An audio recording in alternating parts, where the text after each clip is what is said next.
keras dan lunak SIM ketatausahaan. Berikut videonya, silakan menyaksikan.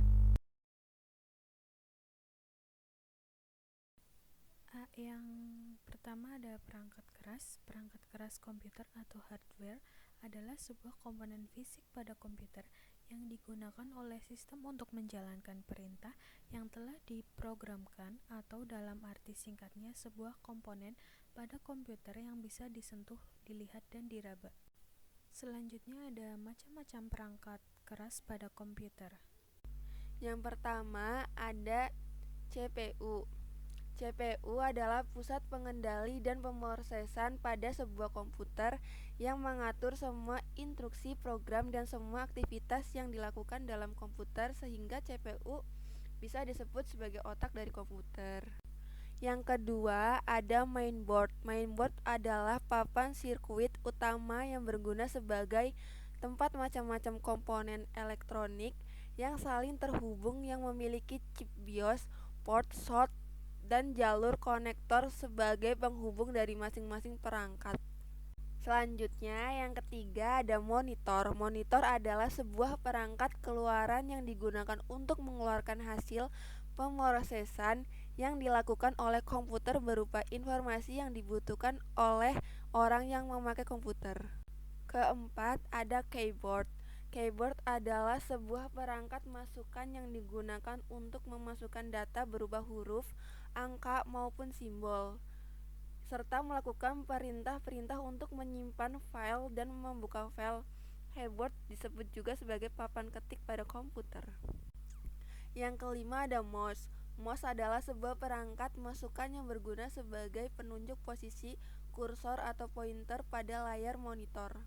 Selanjutnya yang keenam ada RAM. RAM adalah tempat di mana kita menemukan instruksi-instruksi yang hendak dikerjakan dan sebagai media penyimpanan sementara.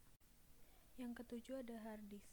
Hard disk adalah perangkat keras yang terbuat dari bahan kaku yang berlapisi piringan magnetik oksida yang mempunyai kapasitas penyimpanan yang besar. Selanjutnya kedelapan ada prosesor. Prosesor adalah perangkat keras yang berguna untuk melakukan pembacaan, pengertian, dan melaksanaan perintah dari pelaksanaan program. Selanjutnya yang kesembilan ada power supply, adalah perangkat keras komputer yang digunakan untuk memberikan tenaga dan energi arus listrik pada komputer. Selanjutnya yang ke-10 ada LAN card, Local Area Network. LAN adalah jembatan penghubung antara komputer server dan komputer client dalam jaringan LAN. Selanjutnya, perangkat lunak. Perangkat lunak adalah program komputer ditambah konfigurasi data dan file serta ditambahkan juga dokumentasi. Selanjutnya ada peranan perangkat lunak. Software saat ini memegang dua peran. Software sebagai sebuah produk dan dalam waktu yang bersamaan juga sebagai sarana untuk menghasilkan sebuah produk. Sebagai sebuah produk, software memberikan suatu kemampuan menghitung yang disatukan ke dalam hardware komputer, atau yang lebih luas lagi pada jaringan komputer yang bisa diakses oleh hardware lokal. Yang selanjutnya ada macam dari perangkat lunak. Perangkat lunak atau software komputer dapat dikelompokkan dalam dua kelompok. Yang pertama, perangkat lunak sistem dibedakan menjadi tiga: sistem operasi, bahasa pemrograman, utilitas. Yang kedua ada perangkat lunak aplikasi software aplikasi, dibedakan menjadi empat. Yang pertama aplikasi perkantoran, aplikasi multimedia, aplikasi internet dan jaringan, aplikasi khusus. Selanjutnya ada macam-macam perangkat lunak sistem operasi. Yang pertama ada disk operating system, sistem operasi generasi awal yang dirancang untuk komputer tunggal personal komputer atau PC. Yang kedua Unix, sistem operasi berbasis jaringan, merupakan sistem operasi tertua, dikeluarkan dari tahun 1960. Unix pertama kali digunakan oleh komputer jenis IBM, HP, dan Sun Solaris. Selanjutnya ada perangkat lunak bahasa pemrograman. Terdapat 4 kelompok generasi bahasa pemrograman. Yang pertama, generasi pertama, bahasa mesin. Pemrograman menggunakan bahasa mesin yang diwakilkan oleh bilangan biner 0 dan 1. Yang kedua, generasi kedua, bahasa assembly pemrograman kedua menggunakan perintah kata yang pendek. Generasi ketiga, bahasa tingkat tinggi, pemrograman dengan bahasa yang prosedural, tertata dengan baik. Keempat, generasi ketiga, bahasa tingkat tinggi, pemrograman dengan bahasa yang prosedural, tertata dengan baik. Selanjutnya ada layanan berbasis internet. Selanjutnya, e-learning. Perkembangan sistem komputer melalui jaringan semakin meningkat. Internet merupakan jaringan publik, keberadaannya sangat diperlukan baik sebagai media informasi maupun komunikasi yang dilakukan secara bebas. Salah satu pemanfaatannya yaitu internet adalah pada sistem pembelajaran jarak jauh melalui belajar secara elektronik atau yang lebih dikenal dengan istilah e-learning. Secara umum, terdapat dua persepsi dasar tentang e-learning, yaitu electronic based e-learning, yaitu pembelajaran yang memanfaatkan teknologi informasi dan komunikasi, terutama yang berupa elektronik. Artinya, tidak hanya internet melainkan semua perangkat elektronik seperti film, video, kaset, OHP, slide, LCD, proyektor, dan lain-lain. Yang selanjutnya ada internet based, pembelajaran yang menggunakan fasilitas internet yang bersifat online sebagai instrumen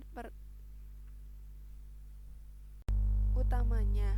Artinya, pembelajar dalam mengaksementari pembelajaran tidak terbatas jarak, ruang, dan waktu, bisa di mana saja dan kapan saja. Kedua persepsi tersebut ditunjang oleh berbagai pendapat para ahli yang berbeda. Adapun manfaat e-learning, yaitu yang pertama ada untuk peserta didik.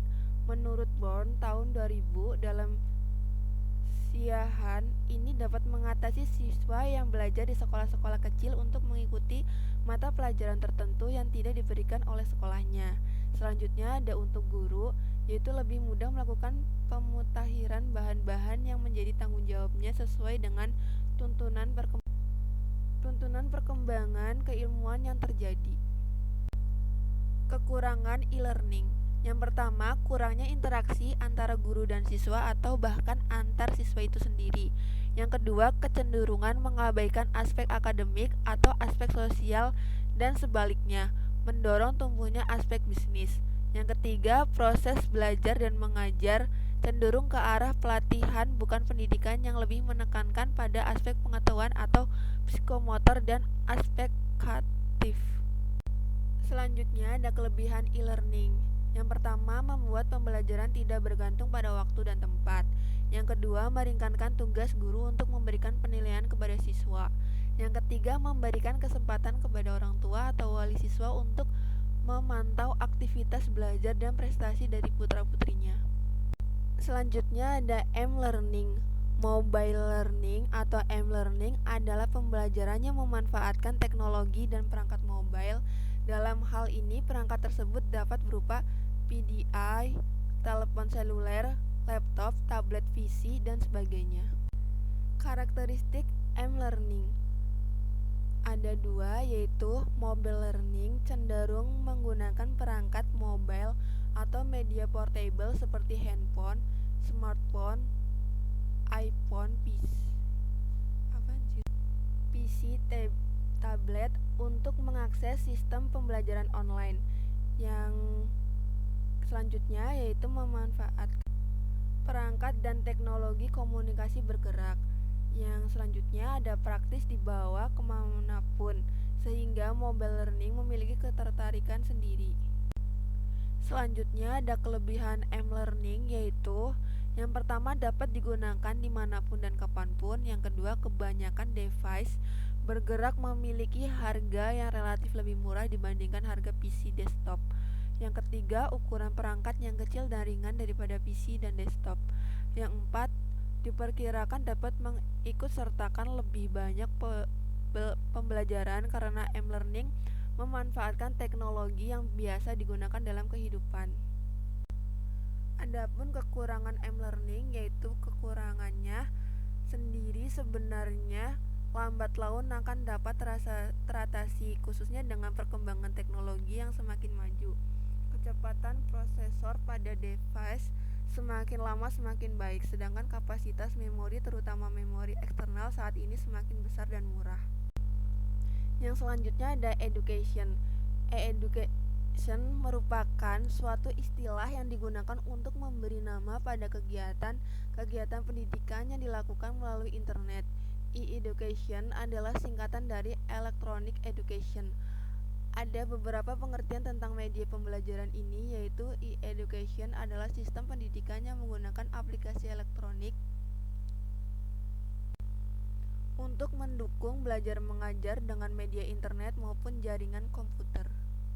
Yang terakhir ada manfaat e-education. Yang pertama, bagi lembaga pendidikan, yaitu memperpendek jarak, memperluas pasar atau jangkauan pendidikan. Selanjutnya ada perluasan jaringan mitra kerja. Ada pula bagi mahasiswa dan masyarakat, manfaatnya yaitu biaya terkendali dan lebih hemat, fleksibel, serta masyarakat dapat menikmati pendidikan yang berkualitas dengan harga kompetitif karena adanya kompetisi antara lembaga.